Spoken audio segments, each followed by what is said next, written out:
What's going on, guys? Alec here again with Choice Communications. We are going to go over how to uh, confirm that your intercom is set up right, as well as setting up your intercom.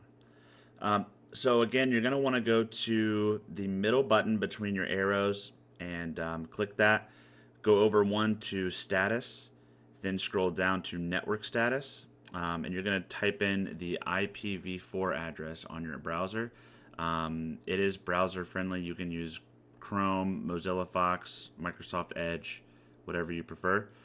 Once you click that address, once you type it in, click enter, you're going to see this. The default username is admin.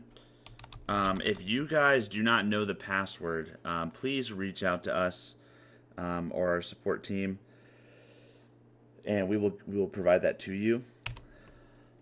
So once you put in the correct password, you're going to see this screen. This just is pretty much the internal programming of the phone. In terms of the intercom for this episode, you're going to want to go to Accounts, Account 1, Intercom Settings.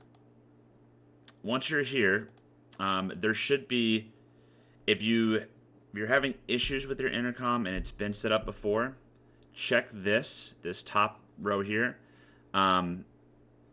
It should be yes. A lot of times we see it as no. They come factory default with this setting at no.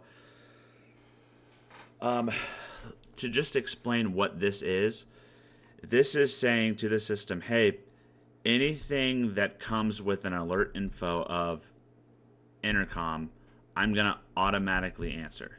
So, for instance, if this was at no and I tried to intercom your phone, it would not auto answer. This makes it auto answer and activate your speaker as soon as it hears or gets an info alert that's related to an intercom code. If it's not on yes, please click it a yes and hit save and apply. That's basically the gist of setting up the intercom. In terms of the back-end programming, that's actually done from the PBX system, and I will have a video out for that soon. But yep, reach out to us, guys, like for anything, and we're always here to help.